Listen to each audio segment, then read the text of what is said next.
Bismillahirrahmanirrahim. Assalamualaikum warahmatullahi wabarakatuh. Perkenalkan, nama saya Sri Wahyunika dari kelas 29A dengan NIM 19472400022. Pada video kali ini, saya akan membahas materi tentang perkembangbiakan pada tumbuhan, hewan, dan juga manusia.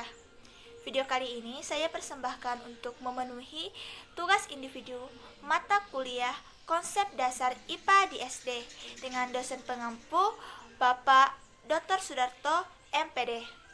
Untuk lebih jelasnya, silakan simak video berikut ini.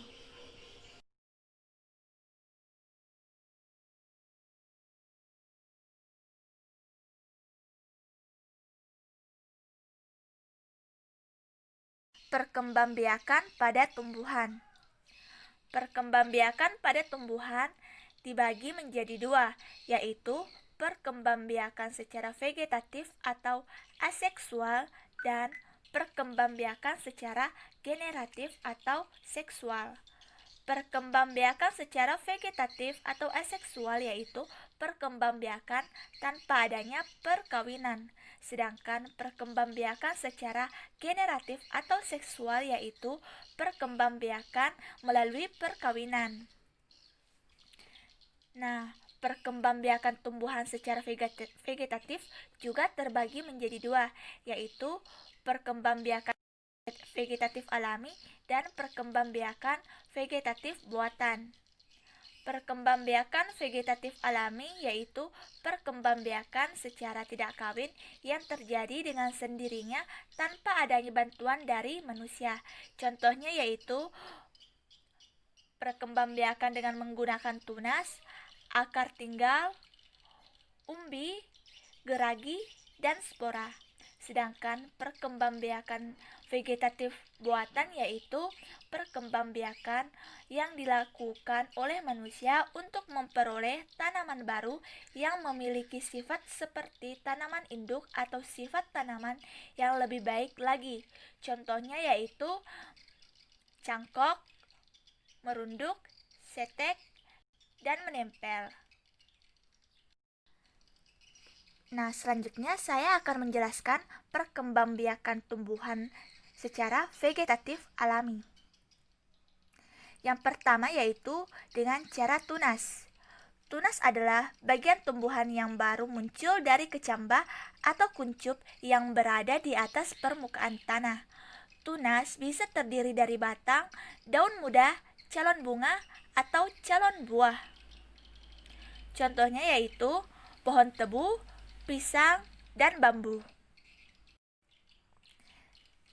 Selanjutnya yang kedua yaitu perkembangbiakan vegetatif alami dengan cara tunas adventif.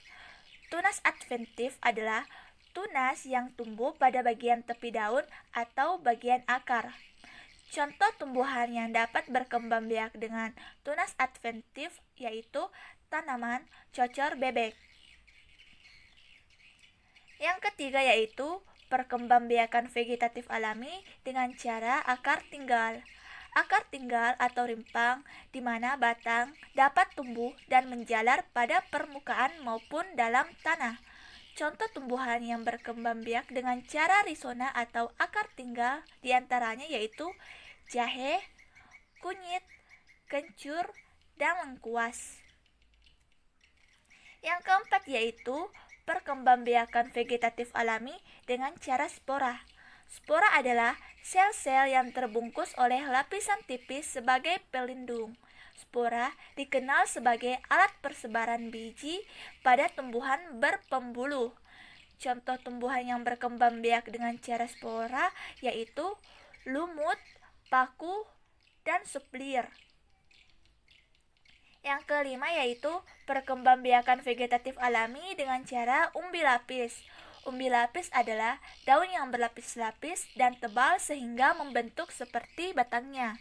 Contoh tumbuhan yang berkembang biak dengan cara umbi lapis yaitu bawang merah, bawang putih, bunga tulip, dan bunga bakung.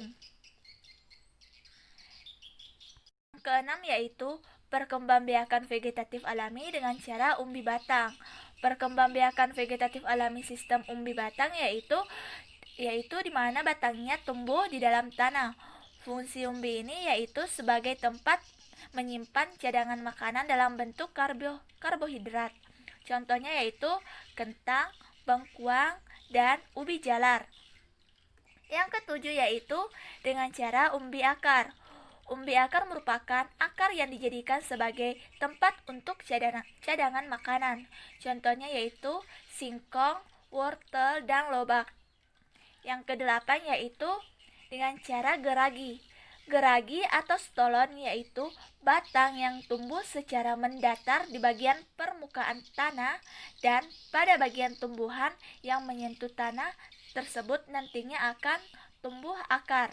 Contoh geragi atau stolon yaitu stroberi. Yang kesembilan yaitu dengan cara membelah diri. Membelah diri adalah perkembangbiakan tumbuhan dengan cara membagi tubuhnya menjadi dua bagian yang sama secara langsung. Contohnya yaitu ganggang hijau spesies Volvox. Selanjutnya yaitu perkembangbiakan vegetatif buatan. Yang pertama yaitu cangkok. Perkembangbiakan vegetatif buatan dengan cangkok yaitu menumbuhkan akar tumbuh dari batang tanaman yang dicangkok. Contoh tumbuhan yang bisa dikembangbiakan dengan cara cangkok yaitu jambu air, mangga, alpukat, dan sawo. Yang kedua yaitu setek. Setek adalah cara perkembangbiakan tumbuhan yang berasal dari akar tumbuh dari batang yang ditanam. Contohnya yaitu singkong, mawar, rosemary, dan lavender. Yang ketiga yaitu menempel. Menempel atau dikenal juga dengan sebutan okulasi adalah cara menghasilkan tanaman baru dengan menempelkan tunas muda pada ranting atau batang tanaman induk. Tujuannya yaitu untuk menggabungkan dua sifat tanaman yang berbeda dari dua jenis tanaman. Contohnya yaitu jeruk nipis, kakao, belimbing, alpukat, dan lain-lain. Yang keempat yaitu mengenten. Mengenten dikenal juga dengan nama sambung pucuk atau kopulasi. Cara ini yaitu dengan menyambung batang dengan keluarga yang sama. Jadi kita bisa melakukannya dari dua jenis tanaman yang berbeda, tapi masih dalam satu keluarga. Contohnya yaitu dengan terung dengan tomat, durian dengan lei, mangga dengan durian, dan sebagainya. Yang kelima yaitu merunduk. Merunduk dilakukan dengan menumbuhkan akar dari batang yang ditanam atau dirundukkan ke dalam tanah. Bagian cabang atau ranting yang tertimbun tanah tersebut akan tumbuh akar. Setelah akar cukup kuat, maka batang yang menghubungkan dengan tanaman induk dapat dipotong. Contohnya yaitu kangkung, sirih, stroberi, apel, dan sirih gading. Selanjutnya, perkembangbiakan pada hewan. Perkembangbiakan pada hewan juga terbagi menjadi dua, yaitu perkembangbiakan secara generatif atau kawin dan perkembangbiakan secara vegetatif atau tidak kawin. Perkembangbiakan secara generatif seperti ovipar atau bertelur, vivipar atau melahirkan, dan ovovivipar yaitu bertelur dan melahirkan. Sedangkan perkembangbiakan hewan secara vegetatif yaitu dengan pembentukan tunas, fragmentasi, membelah diri, dan parthenogenesis. Perkembangbiakan hewan secara generatif yang pertama yaitu dengan ovipar atau yang lebih dikenal dengan istilah hewan bertelur.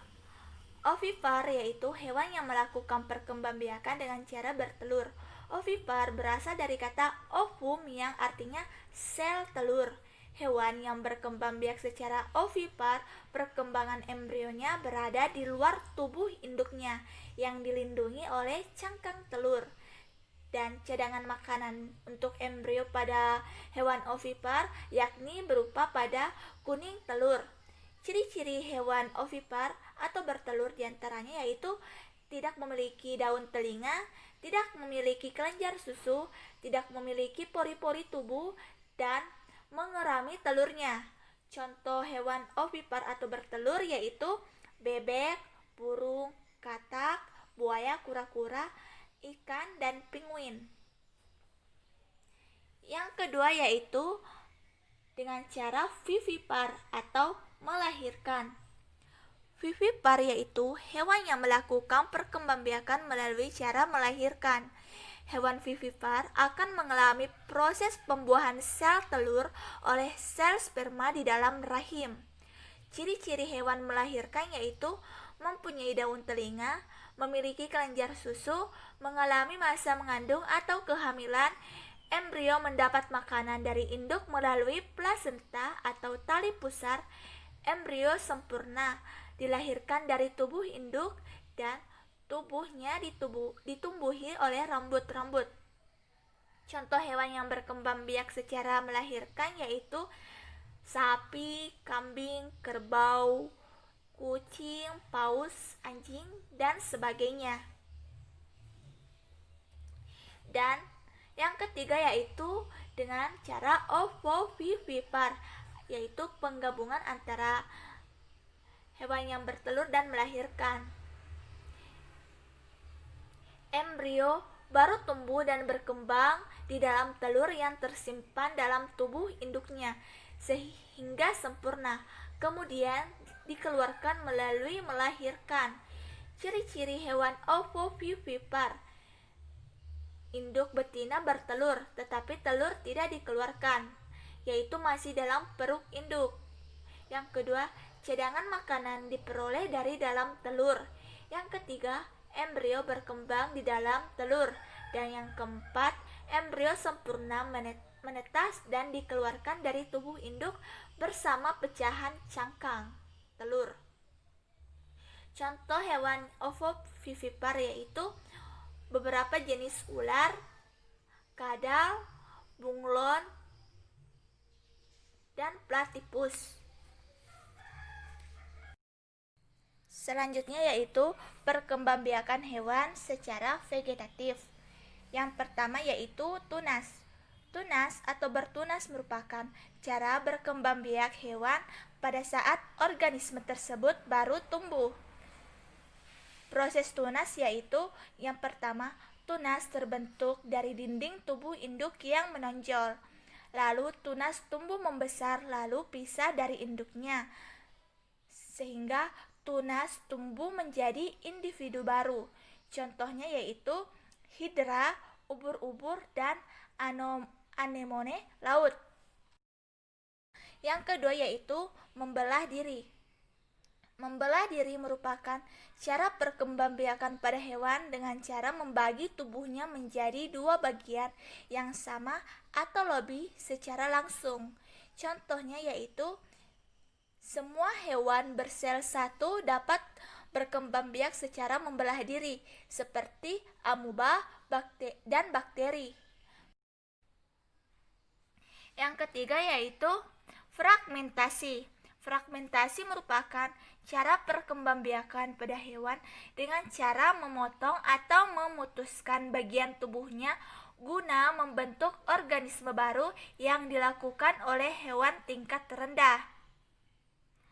Fragmentasi terbagi menjadi dua tahap, yaitu tahap pertama, terjadi pematahan atau pemotongan induk menjadi dua bagian. Tahap kedua yaitu tahap regenerasi, yaitu setiap tubuh induk membentuk tubuh lain yang tidak ada pada bagian tersebut sehingga membentuk individu baru. Dan yang keempat yaitu parthenogenesis. Parthenogenesis secara alami terjadi pada lebah, semut, tawon, kutu daun, dan kutu air. Pada lebah, ovum yang dibuahi akan tumbuh dan berkembang menjadi lebah betina, sedangkan yang tidak dibuahi akan tumbuh menjadi lebah jantan. Lebah betina bersifat steril dan memiliki tugas sebagai pekerja dalam koloni lebah.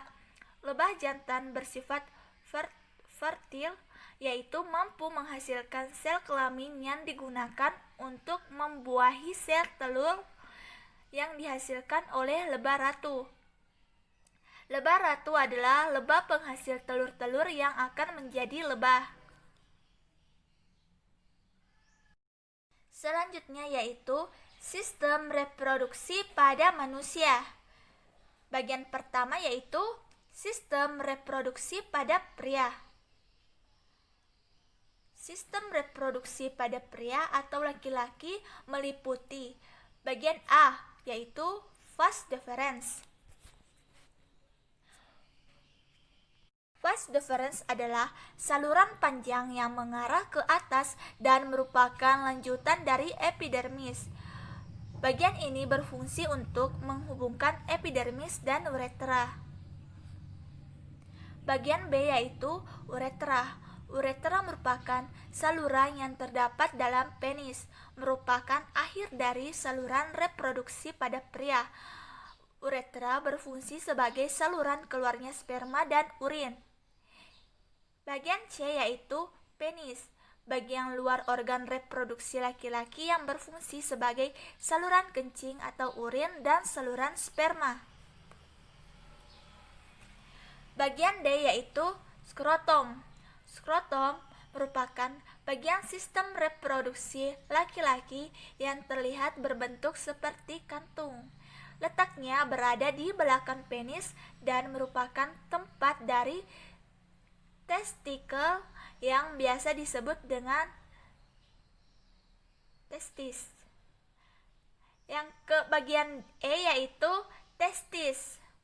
Testis berfungsi untuk menghasilkan testosteron yang merupakan hormon seks pada pria. Selain itu, organ ini juga berfungsi untuk memproduksi sperma. Bagian F yaitu epididymis. Organ ini berfungsi untuk membawa dan menyimpan sel sperma yang telah diproduksi di testis. Selain itu, organ ini juga berfungsi untuk mematangkan sperma yang dibentuk oleh testis. Setelah matang, sperma baru dapat melakukan tugasnya dalam membuahi sel telur.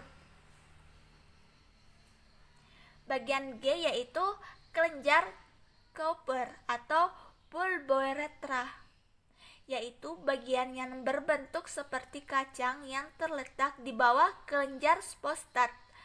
Bagian ini berfungsi untuk menghasilkan lendir dan cairan yang dapat bersifat basah.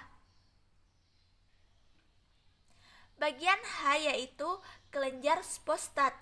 Kelenjar ini berfungsi menambahkan cairan yang membantu sperma saat terjadi ejakulasi, serta membantu menjaga sperma agar tetap sehat. Bagian I yaitu vesicula seminalis.